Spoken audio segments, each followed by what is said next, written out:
no balance yun. Hindi nga. Kanina ko pa sinabing hindi nga. Sabi mo sa LGUs, it's no balance. No, that's the name of the program. But it doesn't mean that it is no balance. What is that last? I was saying, di ba, if, for example, if we don't purchase the table next year, we purchase it 2027, nahuli tayo lang ng 1 year. Yes. But when you talk about technology, Oh, yes, definitely. so if hindi halimbawa, hindi mag-AI ang Senate next No, year. or worse, guess what? We purchased the wrong AI because that's why I wasn't listening. I apologize for that. I was discussing with the secretary and his team na may budget sila for AI 400 million. My whole point is, how do you know that you will purchase the right AI system? How do you know? That's How why do you know? That's why there's a regulatory body that will give us advice, and it's basically for free or negligible amount because for them, they're just collating all the information of the health AI out there. Like any other advisor or consultant, yung motibo importante, di ba? Kasi kung yung motibo niya kumita or motibo niya na siya malagay doon and everything. But anyway, I think we made our point there. Sabi ko 2 questions lang pero nadagdag yun. The second question is, can you help me understand the zero billing rule or concept ngayon? Kasi if you remember last budget hearing, kayo din po ma'am ang nag-defend and si Secretary din naman ang Sorry, sumagot. are you changing the topic? Yes. Oh, wait, because my team is not ready for you to Okay. change the topic. No, yeah, please. Excited sila dito because nga we also happen to be the chair, the committee on futures thinking. Kung ako masusunod, I'd like a commitment from them na seseryosohin nila to and a submission ASAP. Dahil, as you said, kung walang pera, bakit? Kung may pera, pero mapupunta sa Mali, sa maling technology. Sa mali, sayang naman. Hindi, tsaka I just found out because my team was pointing it out that the numbers that we have is in millions. So the number here is 440. So it means we only have 440,000 pesos. So we don't even have the ability to purchase anything with this. You can- this is no, you can probably buy- the fee of the consultant. 440,000 pesos, you can buy 12 iPhones for that. So, but my point is, Mr. President, we brought this to their attention early this year. Sana nasama sa NET, sana nasama sa budget appeal so that we can fully support. Kasi yun lang naman ang gusto natin from the start. Kilala nyo naman tayo na gusto lang naman natin matulungan kayo. So yun lang naman, we're ready to move on to another topic, Mr. President. But before that, one point lang na bringing up sa akin. Di ba yung, for example, sa call centers, may warning na baka mapalitan kayo ng AI.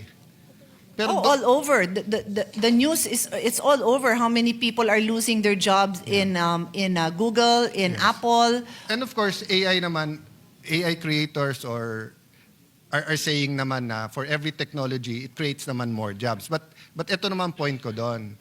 Ang kaibahan sa health, tuloy pa rin ang pag-alis ng health professionals natin eh.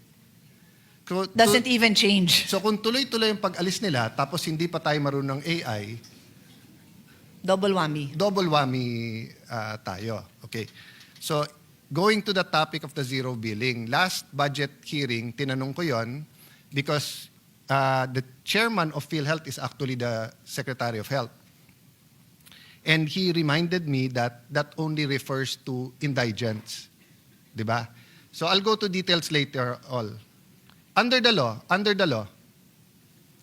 last year budget hearing, and it's under the law, no? The zero billing doesn't mean all PhilHealth. So just to be clear, Mr. President, the zero balance is now a new creation. So even in the beginning, I was also of the impression that what are you talking about? The no balance billing was really for indigents only. But now the zero balance Let is me for go to all. That's what I'm asking Okay, you sure. to clarify. Okay. Last year, nung binanggit ko na drawing lang naman yung zero balance, zero billing, which I also brought up sa hearing when Senator Bongo was held, and I also brought it up when I was the chairman of the Committee on Public Enterprise, no? But sinabi nga ni Sec, para lang yan sa indigents. And I have different issues there. But during the SONA, ang sinabi naman ng Pangulo, para sa lahat na. But only in public hospitals. Hindi hindi pa kaagad nasabi yun ng SONA, Mr. President. Yeah, kasi, so that's my question. Can you clarify? no, hindi sinabing for what hospitals. Kaya nga, lahat ng, well, maraming hindi nakapick up because I'm just saying na napakaraming mayors na lumapit sa atin Yeah. at nagtanong na, No, saan? but- Hindi but namin alam yan. For the record, so that people who are watching and tayo mismo and the mayors, governors, health practitioners knows, ano yung as of today, ano yung rule? Ano yung kompletong rule as of today? Para lang malinaw. So now, today, the rule is, and this was all clarified, I have to say this is my own personal appreciation of how things were clarified Yeah. over time. No, but can the That- secretary clarify it? Ang Kasi point, iba nga tayo ng the only point I'm interpretation. making, nandun pa rin ako dun sa, hindi yun clear sa akin sa SONA. No, pero para clear- ang ngayon, I'll tell you now what the secretary says. I'm saying also that ngayon, clear na siya sa akin. Pero nung sa SONA, hindi pa so siya what's clear. the rule So as what of the rule today? is now, and I also shared the rule with our colleagues earlier, is that if you go to any DOH hospital and you are a patient in a basic accommodation or ward, then zero balance ka, which means zero. Wala kang Yeah. babayaran. Whether indigent ka o hindi. It doesn't matter. Okay. Basta tao ka, Pilipino ka, pumunta ka sa DOH hospital at dun ka sa basic accommodation or ward, that means you will have a zero balance. Okay. So kung hindi naman sa DOH hospital, pero indigent ka, zero balance ka ba? No balance. Ano ba difference ng no balance at saka zero balance? Ha? So, pag pumunta ka ngayon sa LGU hospital, covered ka ngayon ng no balance billing policy. And that is for indigents. What does no balance billing mean? It doesn't mean no balance. Kasi may balance. Kasi there are case rates, but some of them are outdated. And as I also explained earlier, we are migrating to the DRG, which is a different system from the case rate na mas complex ang review niya ng babayaran. But for now, we still have case rates. So there's a big chance na meron kang balance. Okay, so what's the difference between zero balance and no balance? So Or there's zero no such thing as balance zero is the DOH hospital that talagang zero balance. Ang no balance sa LGU hospital is only for indigents, pero hindi siya, it's possible na may balance pa. So hindi no balance yun. Hindi nga, kanina ko pa sinabing hindi No, nga. sabi mo sa LGUs, it's no balance. No, that's the name of the program. But So- it doesn't mean that it is no balance. That's why So isn't that false advertising? I think so. From now on, I will not ask you questions. Okay. This is my next 100 questions. Okay, Yeah, thank you. I- Well, then we'll have to ask the Senate President to suspend the rules if you're not going to ask me questions. I'm making a point. Sorry, my dear sister. I'm making a point na ang basis ng conversation is trust eh. So if you tell people no balance, pero sandali, may balance. Di ba? So why would they name it no balance kung may balance? Di ba? Yeah. Mr. President, please, I will explain to the stenographer what is going on here. My staff is trying to explain to me what is the meaning of no balance, telling me that it is a PhilHealth program. But Yeah. once in a while, I agree with my brother. Take note, Senator Joel. Once in a while, I agree with him.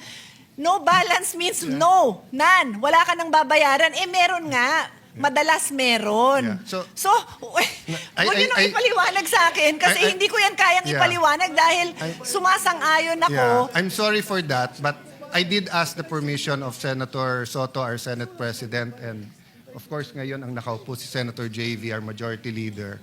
So with your permission, can we suspend the rules so that I can ask directly? I'll try to be as brief as possible para matapos ko tong issues. But I really think the Secretary should answer Mr. these President, issues. and if I may advise my brother, please continue asking this topic because even after I already explained, and dapat pumapalakpak na yung mga katabi ko dito na I agree with you 100%, nagpapaliwanag pa rin. So, Yes. by all means, I will stand up. And I'll I will do my observe best to because keep my cool, but I think we shouldn't leave the hall without clarity.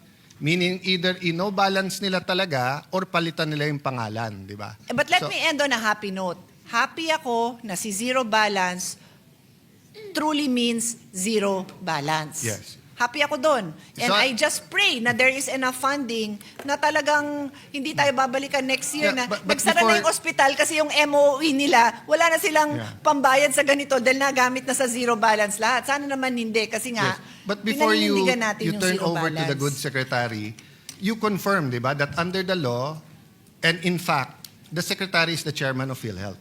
Yes, that is Yeah, correct. so he should be able to answer these questions.